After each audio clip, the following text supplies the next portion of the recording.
अस्सलाम वालेकुम बुजुर्गो, की हाल जे? ठीक है ठीक हो? सेहत भी ठीक है? शुक्र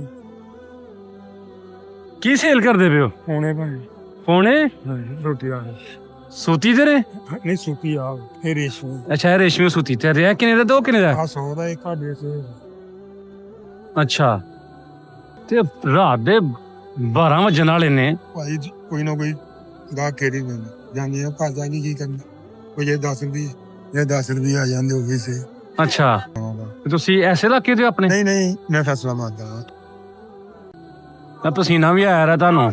ਸੀਨਾ ਮੰਨਦੀ ਤੇ ਅੱਛਾ ਇਹ ਕਿਨੇ ਦਾ ਦੱਸਿਆ ਜੋ ਕਿਨੇ ਦਾ? ਇਹ 100 ਦਾ ਵਾ ਹਾਂ ਹਾਂ ਤੇ ਇੱਕ ਪੌਣਾ ਵੇਚ ਦਿਓ, ਕਿੰਨੇ ਕੇ ਪੈਸੇ ਤੁਹਾਨੂੰ ਬਚ ਜਾਂਦੇ ਨੇ? ਇਹ ਚ 35 ਰੁਪਏ 30 35 ਰੁਪਏ 30 35 ਰੁਪਏ ਪੌਣੇ ਦੇ ਬਚ ਜਾਂਦੇ ਨੇ। 800 ਰੁਪਏ ਦਰਜਨ ਆਉਂਦੀ ਹੈ 1200 ਨਹੀਂ ਮੇਰੇ ਅੱਛਾ ਅੱਛਾ ਚਲੋ ਅੱਲਾ ਖੈਰ ਕਰੇਗਾ।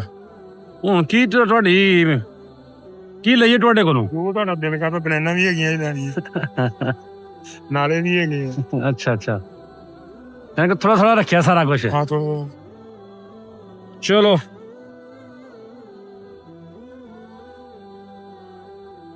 ਇਹ ਕੁਝ ਖਾਓ ਮੇਰੀ ਤਰਫੋਂ।